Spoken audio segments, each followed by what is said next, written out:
Welcome to Manifest Africa. Today is February the 15th, 2023.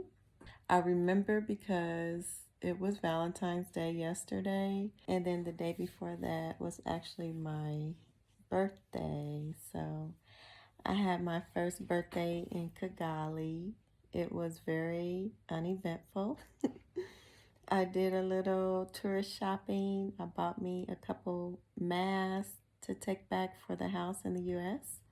And I went to work, to the office. Took myself to dinner to Soy, which is delicious. It's an Asian restaurant here. And that's about it.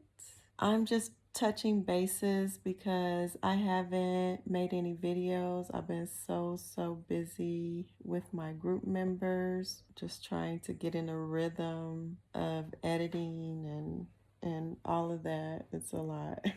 It's a lot. They're doing a great job though. I wanted to touch bases about this book that I'm reading by Mike Boon. The African Way, The Power of Interactive Leadership, the new edition. I found this in the reception area of the office that I rented. It had gotten wet with some water, so that's really, I don't know, it was just laying a little crooked and I picked it up. But this book, I will say, is the first time that I felt comfortable believing anything about these dreams that I have. In this chapter, I believe it's chapter 1, I think. I think it's chapter 1. I'm not sure. But the subtitle is The Ancestor or the Shade. So I've heard people talk about the shade before. I just really wasn't that clear on what it was, but this book explains it really well. One of the most important lines for me is, there are several ways in which the shades reveal themselves and their wishes to people. One of the most common ways is through dreams. These can be extremely powerful revelations that may seriously disturb some people. They don't disturb me because I've been having them so long. Since I was a little girl, I'm used to it. A lot of the parts of my life, you know, when I was self-harming, like drinking and partying and smoking marijuana and things like that, I actually did those things because it stopped the communication. So I did that for a lot of years of my life, unfortunately. But this book, I mean, it just explained a lot to me. And like reading this in a book in Africa, you know, just even more than that, like I've read the first part, it confirmed so many of the thoughts that I already had, like things that I just came up with, you know, through the years, trial and error and communicating with the source. I mean, it's just so many things in the first part of this book that the source taught me from the inside. And I was just really happy to find this book. I want to admit something. Being biracial is hard enough.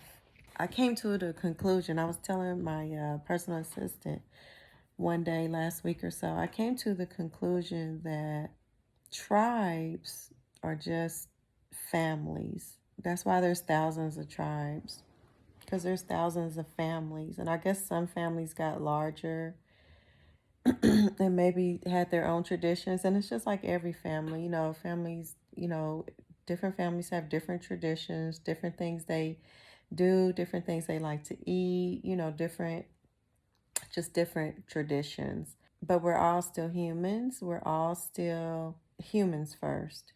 You know, we're all humans, you know, and then you have these different families with different makeup. You know, some of them are light skinned, some of them are dark skinned, some of them are white, some of them are brown, some of them are tan, some have blonde hair, Some have blue eyes, however, all these different tribes, they're just different families. Reading this book, and I'm not a jealous person at all. I like to see people make it.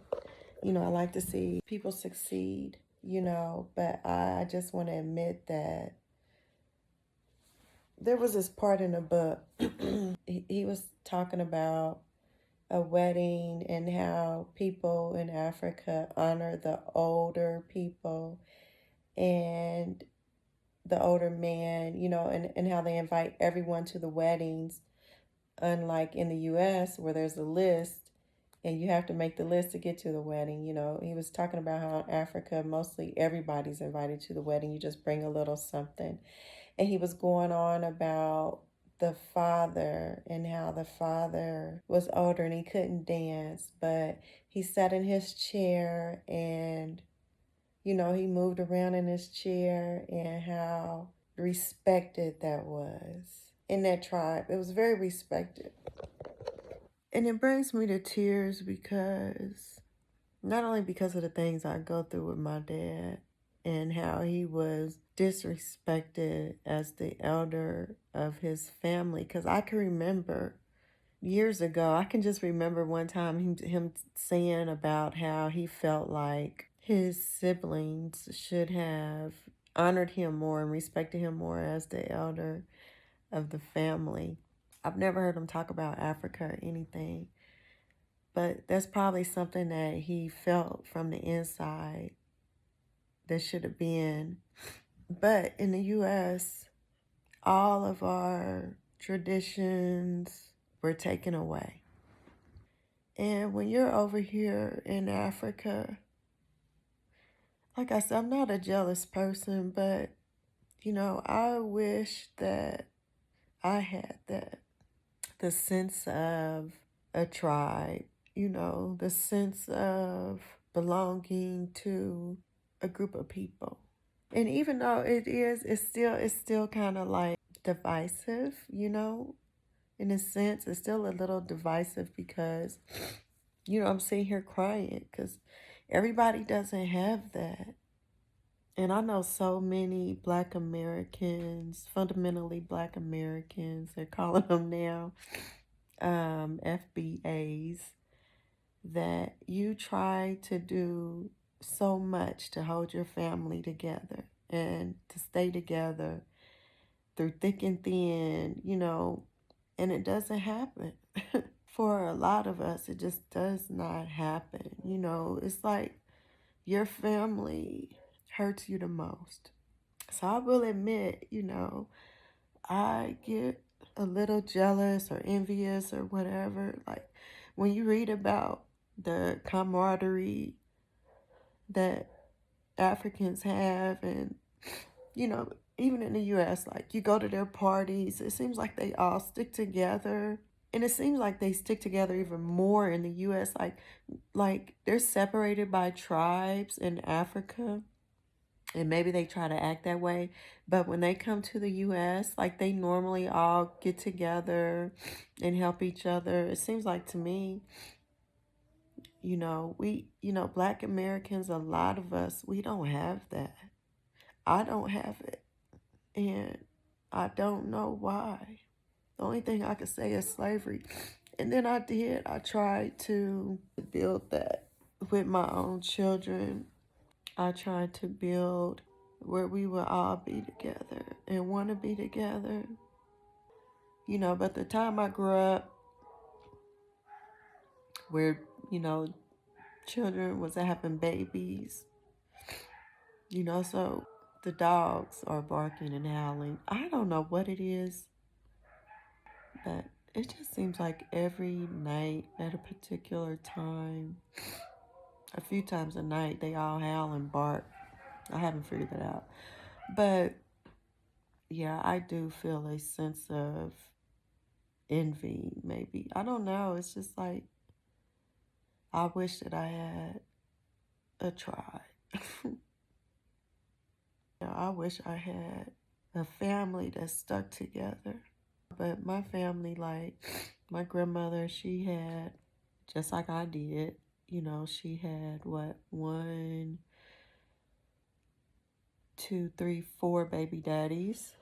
She married, I think, the third one. I'm not exactly sure. I had three baby daddies. I didn't marry any of them. My father actually married both of the women that he had children by. But you read these books, and I'm just being honest, that's the way I felt. I felt like I wish I had that type of connection with somebody.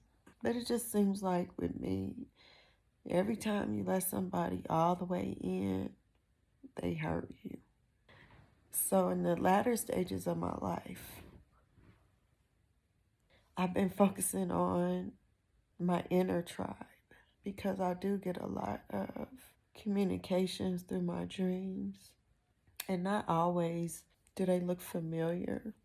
I've even had some dreams where it's like somebody a breakthrough, and they'll be like, see, I'm they'll break through and they'll be like, I'm talking to her, and I don't recognize them or anything, so I appreciate that.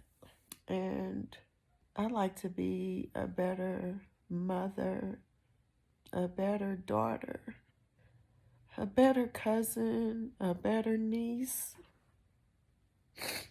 a better auntie, a better sister. I just don't think that giving up a part of who I am is necessary to be there unconditionally as all of those different roles that I just mentioned. I just don't think giving up who I am is necessary to do that. I just don't. Because the way that I feel about people, I've always accepted flaws. Everybody's flaws, which really aren't flaws, they're just differences. I've already accepted everybody's differences in my family relationships, and I would still be there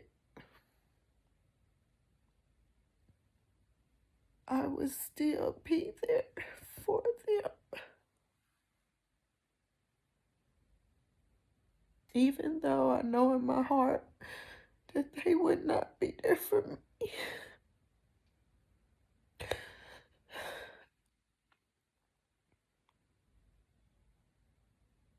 And I know it because I've been shown it. I don't know if all of the abuse I went through in my life had to happen to draw me closer to the source, but there has to be a way to balance it. It's not what I want to be doing, is crying. My energy and motion.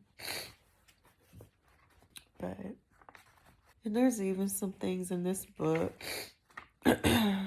about the traditions and everything, that when I read it, I felt like, oh, this is what a part of what led to the destruction of us all, knowing that we're all the same. However, we're just different families, different tribes, but we're all still the same. There were some things in here older when he was talking about some of the older traditions. But this book, this was the first time that I got some valid information. Ooh, these damn mosquitoes. I don't know what that is. That I felt like was confirmation. Oh my gosh. I don't know what kind of flying bug that is.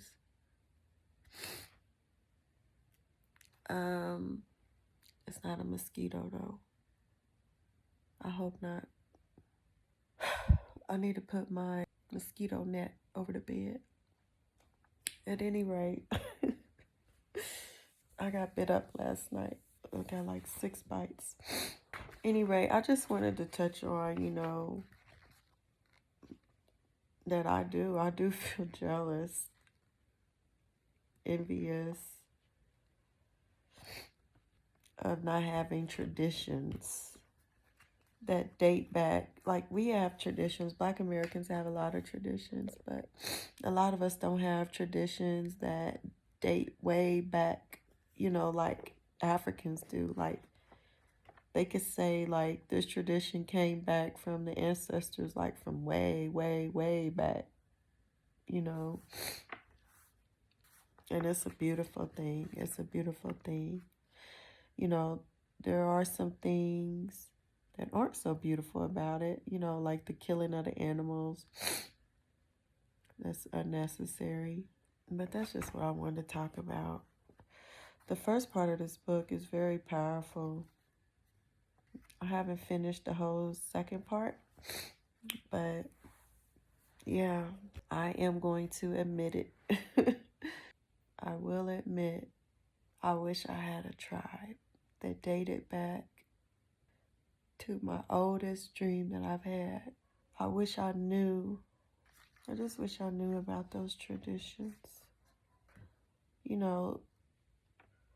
I don't think I've ever mentioned it in any of my videos because people just normally, a lot that I went through, like, oh, you're crazy. They call me crazy. Even in this book, like you said, they call them witch doctors, or say they're filled with demons or whatever. All that BS, that they taught us. But my earliest dream, and I felt like, even though, like, even though I was watching the scene, I felt like that was me. So there's all different kinds. I don't know because we're not taught, but there's all different kinds. So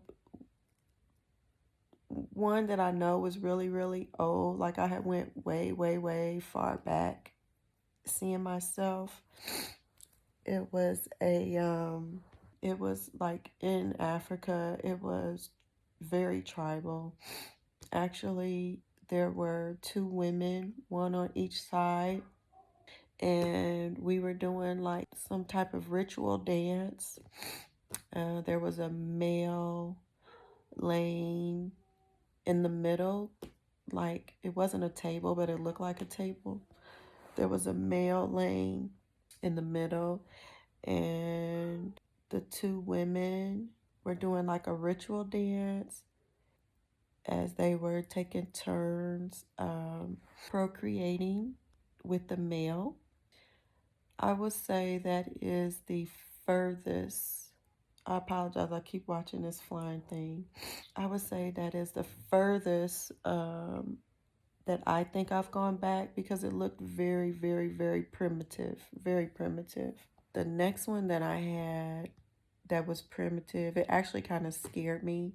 I was a child. I was a little child. And then there was a mother. And I wanted to see inside of something, and she opened it, and there was a huge wooden mask with Negroid features. And I remember, because I was asking my mother, I want to look in there, I want to look in there. And she pushed, like, I don't know what it was, if it was a cloth.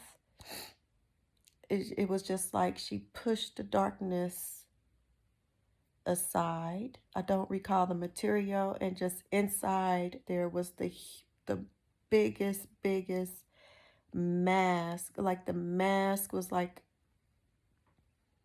it looked like it was the size of a tall building, but it wasn't like a totem pole.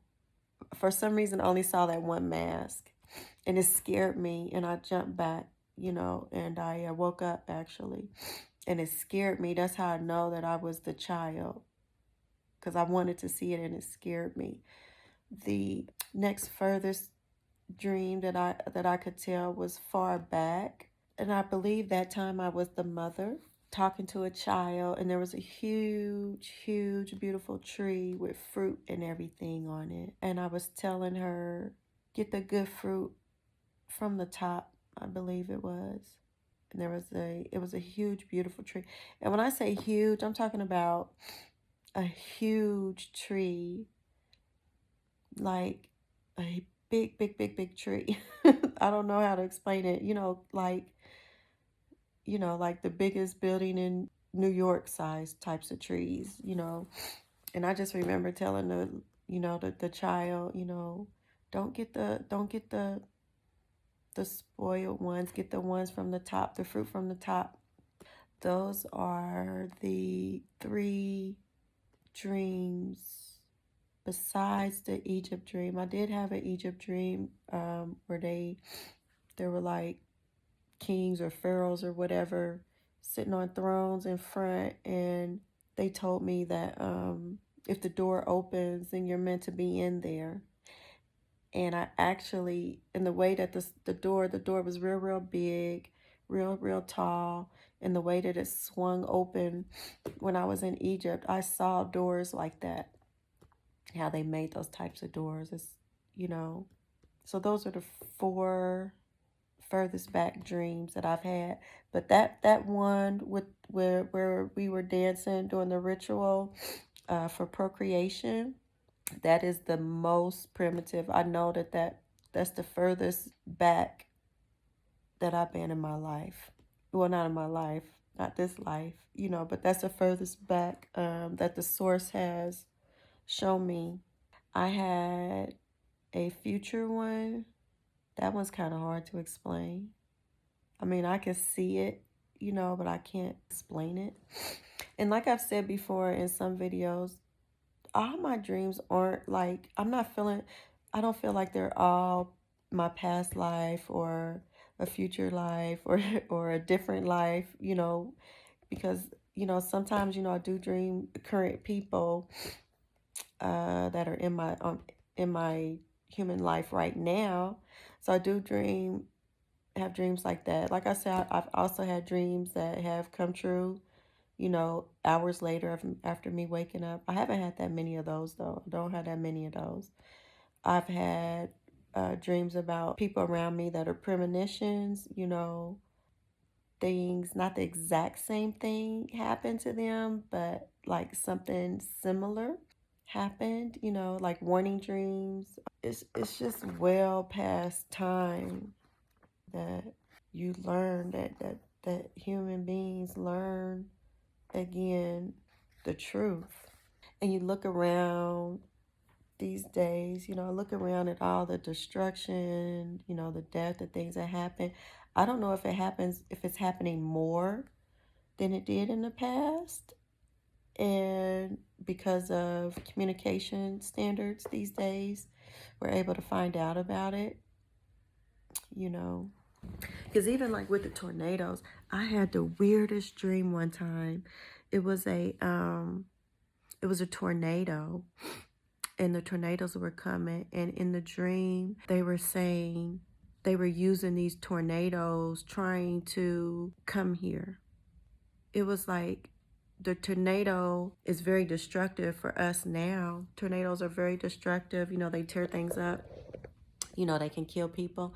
However, in this dream, they were telling me that the tornado was actually like an apparatus of them trying to get here. And I thought to myself, that's weird. That's really weird, but it's the truth. That's what I dreamt, and that's what they told me. What do you do with that? This is why I don't tell people. And then you can't really trust what they call those people, DV, people that are supposed to be able to interpret your dreams. It's hard to even trust them type of people these days because of how everything is like infiltrated. You know what I'm saying? Because of money, because of religion, because of politics, because of power. It's like it's hard to even trust anybody. However, I will say the more that I build the relationship with the source, the more I can feel and recognize the truth myself. That's why, like, when I was reading this book, I was actually able to understand good parts of it, like what was good about it, the truth about it. I might be oversharing. That's what I watched that lady, Dr. Mumbi, Wake Up Africa, and I'm gonna say that I agree with everything she says, but I can tell a lot what's meant for me. A lot of it's just so hard. It's so hard because people, they want to start thinking that it's them, and then maybe you want to use that to get ahead or to get material things, because that's the type of world that we live in. I want millions, of course. That's the type of world that we live in. Money gives you the ultimate freedom. And then it's so hard to build up the source inside of you to give you the best kind of freedom. It's so hard to navigate and to trust that, because, you're down here and your flesh, your ego, it wants to do things. And to do things on earth costs money. Pretty much for most people. The richer you get, sometimes I think the less money they need. I was listening to, I think his name is Peebles. He's known as the richest Black person in the United States in real estate. I was watching a video of him speaking, and he was just talking about how some of those builders, they get billions of dollars worth of property and they don't even have to make a payment until it's developed. Or everybody doesn't have those opportunities to leverage like that. They don't. And you want to build things, But I'm learning. This book said that sometimes, and I've heard that saying too, like, oh, when you're ready, your teacher will come. The teacher is inside of all of us. But I do appreciate this book. Mike Boon, he wrote this a long time ago. I do appreciate it. So I would say, in closing, to all Africans concerning Black Americans, show us some more love. Show us some love. Invite more of us. Invite us into your tribe with your hearts, with your minds, with your soul. Not looking for compensation. Not because but just because we're all family.